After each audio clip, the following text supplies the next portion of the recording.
ये देखो लक्ष्य। ओ हीरोइन, खड़ी हो।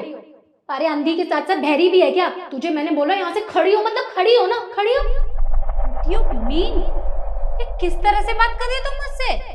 अच्छा, इंग्लिश में बात कर रही है तू और तुझे लग रहा है कि मैं तेरी इंग्लिश से डर जाऊंगी? तेरी जैसी ना मैंने बहुत देखी है, तो मुझे डराना बंद कर और तुझे जितना कहे ना उतना कर। बहरी बनने का ड्रामा मत कर, खड़ी हो।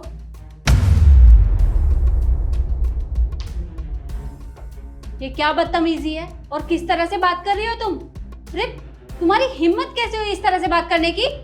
अरे तू पागल है क्या? अरे तू किस तरीके से बात कर रही है? तू जानती भी है ये हमारी कंपनी की ओनर है और तू उनसे बदतमीजी से बात कर रही है।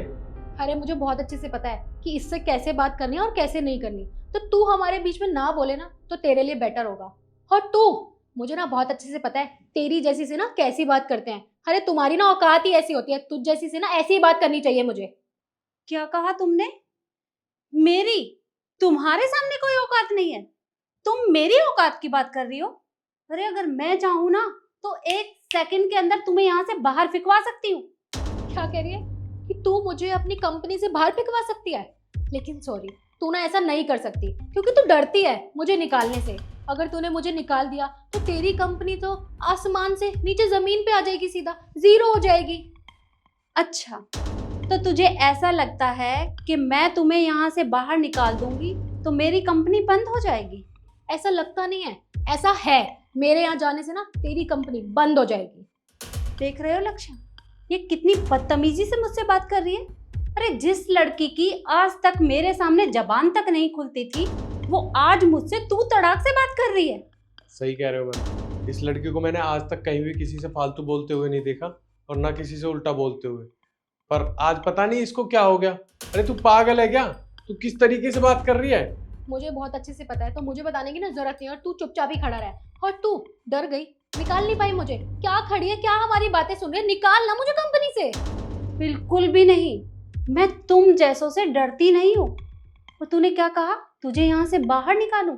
अरे अब तो मैं भी नहीं चाहती कि तुम जैसी बदतमीज सिक्योरिटी गार्ड मेरे यहाँ पर काम करे, इसलिए निकलो यहाँ से। तू मुझे क्या निकाल रही है? मैं जा रही हूँ यहाँ से, और मैं तुझे ना गारंटी दे सकती हूँ तेरी कंपनी ना बंद होके ही रहेगी। समझ में आई? मैम सही किया आपने इसे कंपनी से निकाल दिया। अगर बाहर किसी को पता चलता ना तो पता नहीं कंपनी की और आपकी क्या ही रेपुटेशन रह जाती। सही कहा तुमने। पर लक्ष्य, कोई बात नहीं, तुम जाओ और अपना काम करो। इसका क्या करना है वो मैं देखती हूँ। जी मैम।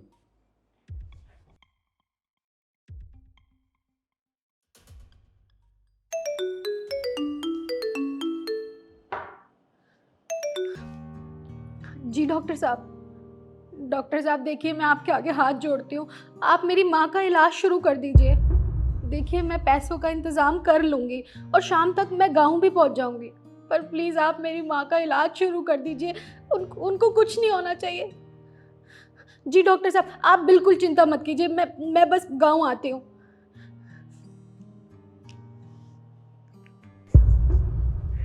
मैम मैंने अभी उस सिक्योरिटी गार्ड को बात करते हुए सुना था, वो अपने गांव बात कर रही थी।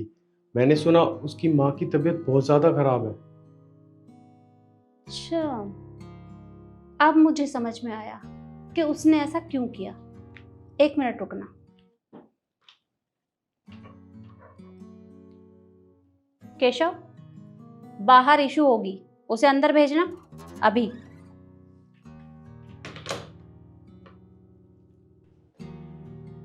क्या हो गया? अभी मुझे गए हुए सिर्फ 5 मिनट हुए थे और तूने मुझे 5 मिनट में वापस बुला लिया। मैंने तुझे कहा ही था कि मेरे बिना ना तू और तेरी कंपनी जीरो है। देखो इशू, मैंने तुम्हें यहाँ इसलिए बुलाया है क्योंकि मैं जानना चाहती हूँ कि तुम आज मुझसे बदतमीजी से बात क्यों कर रही हो। और लक्ष्य ने मुझे अभी बताया कि गांव में तुम्हारी माँ की तबीयत खराब है। क्या मैं पूछ सकती हूँ कि उन्हें क्या हुआ है? देखिए मैम, अगर आपको सब कुछ पता चल ही गया है तो मैं सबसे पहले आपसे माफ़ी मांगती हूँ। मैंने आपके साथ बहुत बदतमीजी की है और आपसे भी माफ़ी मांगती हूँ। मैम मैं आपको क्या बताऊँ, मेरी माँ की गाँव में बहुत ज़्यादा तबीयत खराब है। अरे उन्हें मेरी बहुत ज़्यादा ज़रूरत है। और आज तो मेरे पास डॉक्टर का फ़ोन भी आया था कि जितना जल्दी हो सके तुम अपनी माँ के पास पहुँच जाओ। तो बताओ मेरे पास और चारा ही क्या था। आपको याद है मैं डेली आपके पास आती हूँ, आपको बोलती हूँ कि मैम मुझे घर जाना है, मुझे छुट्टी दे दो, लेकिन आप तो मेरी बात सुनती ही नहीं है।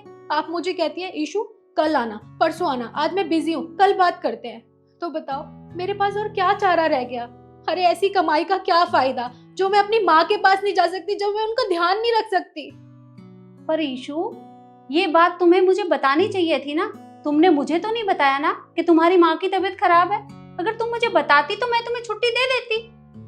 मैम मैं आपको और कैसे बताती कि मेरी माँ की तबीयत खराब है, उन्हें मेरी बहुत जरूरत है। अरे इकलौती औलाद हूँ मैं उनकी, मेरे सिवा उनका कोई सहारा नहीं है इस दुनिया में। आप है कि आप अपने काम में इतनी व्यस्त हो गई कि आपको किसी की पड़ी नहीं, आप किसी की सुनती ही नहीं है। देखो ईशु, मैं तुमसे माफी मांगती हूँ, पर इस वक्त काम का वर्कलोड इतना ज्यादा है कि मैं तुम्हारी बात नहीं सुन पाई। पर तुम मुझे एक बात बताओ, तुम मुझसे इस तरह से बदतमीजी से बात करोगी और मैं तुम्हें यहाँ से निकाल दूंगी, पर ये कोई हल थोड़े ना है। अगर तुम यहाँ से काम छोड़कर चली जाओगी तो फिर अपनी माँ की देखभाल कैसे करोगी और घर का खर्चा कैसे चलेगा, ये सोचा तुमने? अरे मानती हूँ कि इंसान से गलतियां हो जाती हैं, पर हमें किसी से इतनी बदतमीजी से बात नहीं करनी चाहिए। कोशिश करनी चाहिए कि हम उसे अपनी बात बताएं ताकि वो सामने वाला कम से कम हमें समझे तो सही। लेकिन तुमने ऐसा नहीं किया। पर देखो, अभी ना तुम्हारी माँ को तुम्हारी जरूरत है, और शायद तुमने ठीक ही किया, क्योंकि अगर मैं भी शायद तुम्हारी जगह होती तो यही सब करती। क्योंकि जब अपने ऊपर बात आती है तो इंसान कुछ भी कर बैठता है, उसे अपना अच्छा बुरा दिखाई नहीं देता। पर फिर भी कभी किसी से इस तरह से बात मत करना। अभी तुम अपने घर जाओ और अपनी माँ की देखभाल करो, और उनके इलाज में जितना भी खर्चा आएगा तुम मुझे बता देना, वो मैं देख लूंगी। मैम आपका बहुत बहुत शुक्रिया। मैंने आपके साथ इतनी बदतमीजी की और उसके बाद भी आप मेरा साथ दे रही हैं। और अभी मैं अपनी माँ के पास जाती हूँ क्योंकि उन्हें मेरी सबसे ज्यादा जरूरत है। ठीक है ईशु, अभी तुम अपने गांव जाओ, और अगर किसी भी मदद की जरूरत हो तो मुझे बता देना। जी मेम साहब, आपका बहुत बहुत शुक्रिया, पर अभी मैं चलती हूँ। देखा लक्ष्य, मैंने तुमसे पहले ही कहा था कि वो लड़की इतनी सीधी है, कभी किसी से बदतमीजी से बात नहीं करती। बस आज उसकी माँ की तबीयत खराब थी इसलिए उसने ऐसा किया। जी मैम। अब तुम जाओ और अपना काम करो। अगर मुझे कुछ काम होगा तो मैं तुम्हें बुला लूंगी। ठीक है मैम।